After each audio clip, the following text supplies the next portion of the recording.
Hello, you're watching a program Embrace the Universe, and I'm your host Dmitry Gribenko. We are standing in the business center in Maburu, and shortly we will see a man who brings such positive resonance to a society where spiritual leaders, ministers and presidents of many East Asian countries are eagerly waiting their turn to meet him. The name of today's guest is Sri Swami Maartandpuri. He is a guru and the enlightened master of Tantra. Next to me is the director of the intellectual agency Bugulov Consulting, Denis Ruslanovich Bugulov. Denis, how did you meet our guest Sri Swami Maartandpuri? Where did the idea of inviting him to this meeting come from? We met in an absolutely amazing, I would even say mystical way on a plane where we were flying from India. Sri Swami Maartandpuri was seated in a row in front of me. Somehow we got to talking, which led to further communication. Bringing about this event was completely the idea of Sri Swami Maartandpuri himself, and I enthusiastically supported his initiative. What is today's workshop about? Today's meeting is dedicated to mantra, and I hope that the Guru will tell us about what mantra is, about its nature, how it works, and what it's for. I think it will be very useful, practical, and will provide some really spiritual information. Will it be a one-time event, or are you planning further cooperation? We plan multiple meetings within the framework of the project, and we also signed a memorandum of cooperation. Thus, I hope that this is not a one-time event, but only the beginning of a long journey. Thank you. Well, let's discover this precious knowledge together.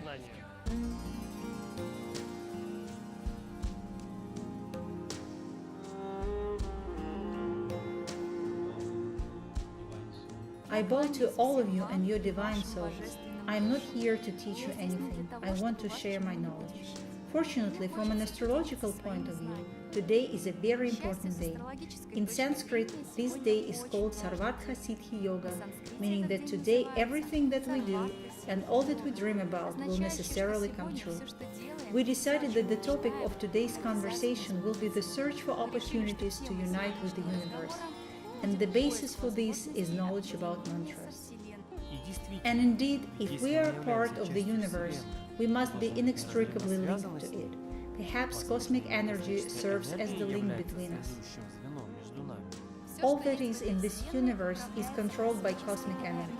The universe has three main characteristics, which also apply to our lives. The first is movement.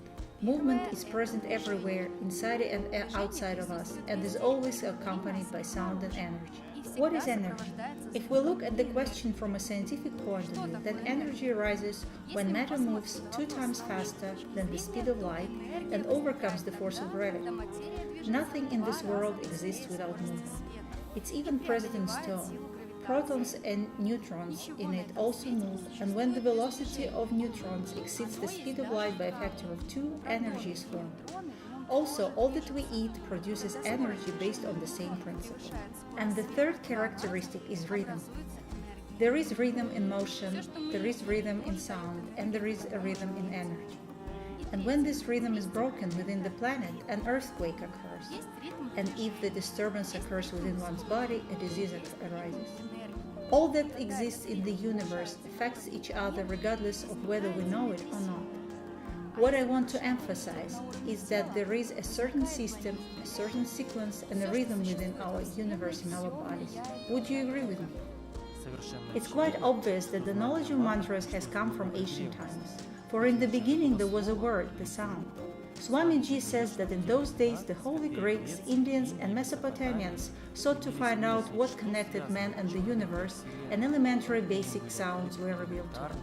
After 1,000 years, they came to the conclusion that certain sounds affect certain chakras and thus contribute to the improvement of our energy. This is how the mantras came into our lives. After a while, mantras became associated with gods and goddesses. There are about 5 to 6 basic mantras, and if we say them out loud, we give more energy to our body, and at the same time, we attune ourselves to the rhythm of the universe. This happens simultaneously. This is the basic concept of how mantra works. In addition, mantras are effective not only for those who pronounce them, but they also have a positive impact on the environment and on other people. And indeed, if you play one guitar and put a second one next to it, then the strings of the second guitar will resonate and begin to sound the same way.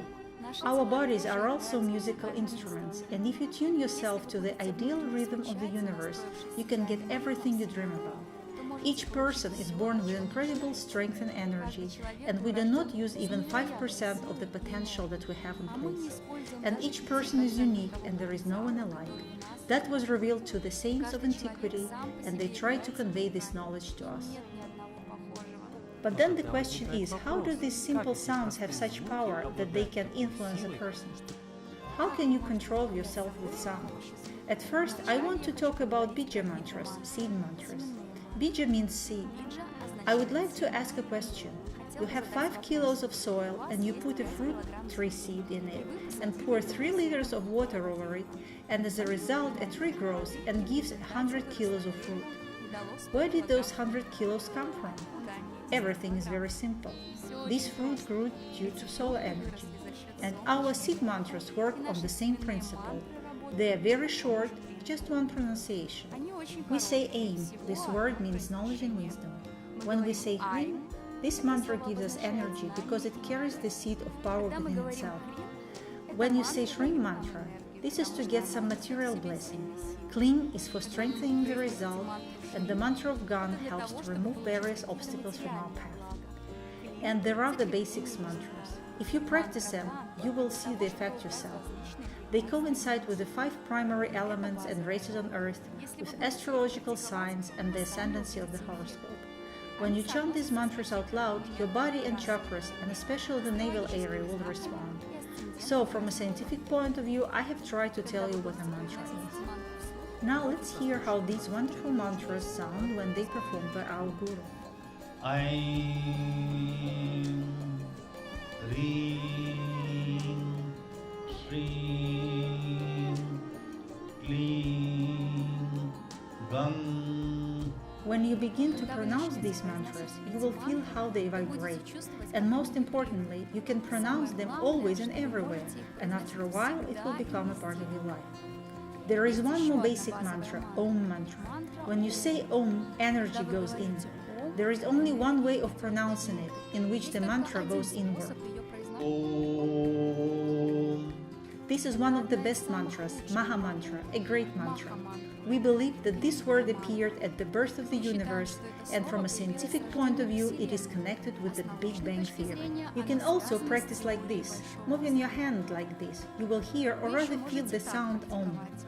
A doctor listening to the heart with a stethoscope can confirm that in the heartbeat you can hear the sound of Om as well. As we know, there are also long mantras. They can often be heard during various rituals. Should they practice their pronunciation? Good question. First of all, for work with long mantras, you need to prepare your body, mind and soul. Therefore, one should start with short mantras. If you want to work with long mantras, then you need to learn the correct pronunciation. In addition, you must understand their meaning, since in each long mantra there is a name of the saint and the name of the god to which it refers. It also has a musical time. There are 3 important components of the long mantras. And most importantly, what most people do not know is that many long mantras are locked from the uninitiated. And if you do not know how to open them, they will not work. If you pronounce them without conforming to the principles that I have named, you will not benefit from them and might also be harmed. Therefore, for such mantras, you need a teacher. I received my mantra from my teacher, which he received from his teacher, and so on. And it was pronounced aloud correctly millions of times, and is therefore very effective. I would recommend that you begin this journey with seed mantras, and after a while move on to the next stage of mantra pronunciation. This will be very good for you. Indeed, such unique information from the Guru. Swami has clarified many of the concepts and characteristics of mantra pronunciation. We can pronounce one of all 5 mantras and start feeling them. There are no restrictions. As I said earlier, the pronunciation of mantras should be a part of your life. When I talk, I simultaneously utter my mantra within myself. You don't need to pronounce the mantra at a particular time of the day. It should become an everyday routine.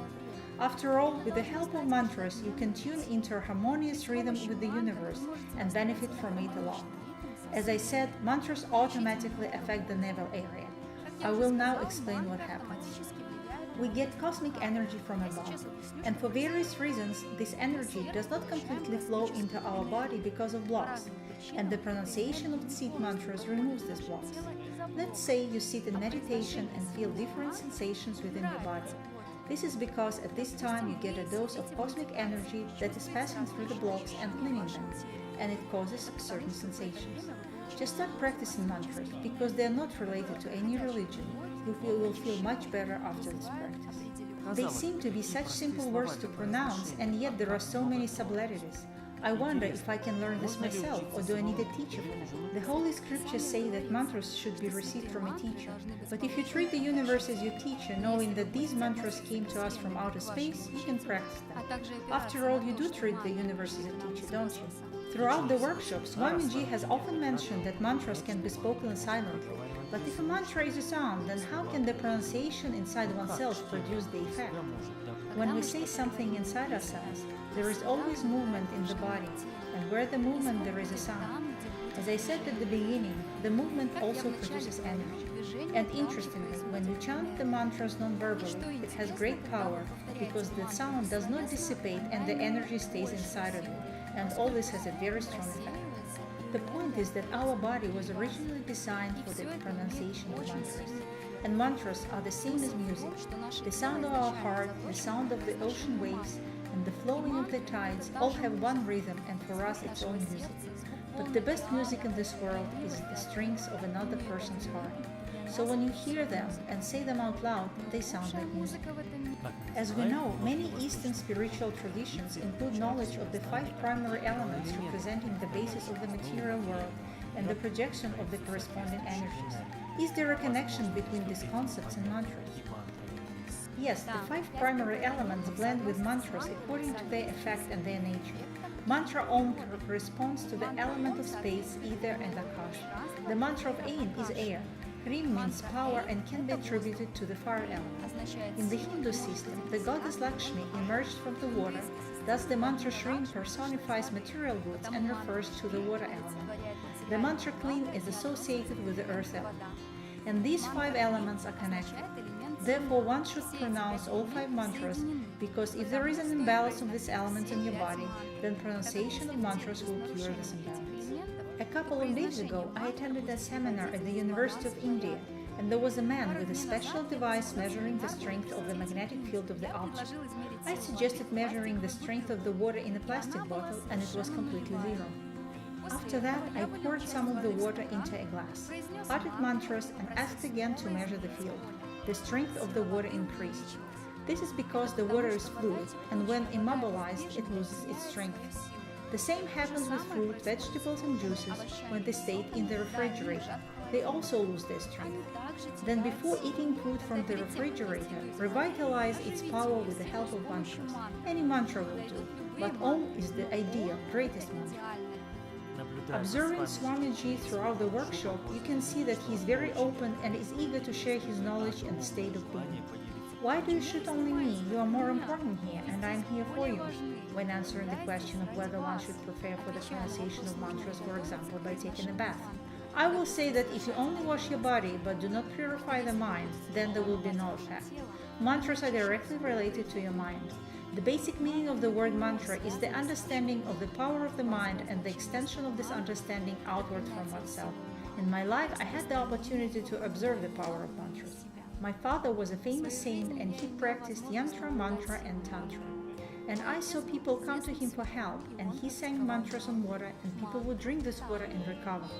In Ayurveda, all medicines are prepared on the basis of mantras at a certain time of the day.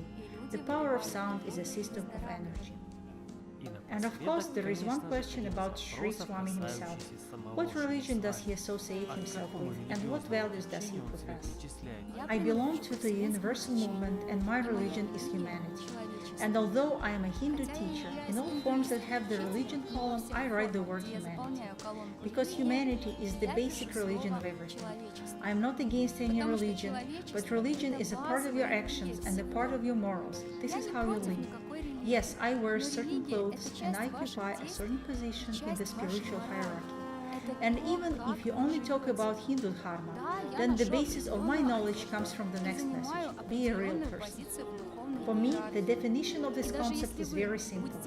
If you're concerned only with your own happiness, then you're an animal. But when you start thinking about others, you become a human. I am a Hindu guru, and for me the God is mankind and man himself. God is the manifestation of a man. In conclusion, these are the kind words from an enlightened guru. I would like to thank you all. You gave me so much energy and so much strength. All I want to convey is to love yourself and to love this universe. After all, this love is the foundation of our universe. And I wish you all the best, and if you have any questions, I'll be in Minsk for a few more days. I have no other job but to help you. Please contact Dennis with your requests. He is my guardian angel. So the workshop on mantra meditation with the enlightened master of Tantra, Sri Swami Maartandpuri, has come to an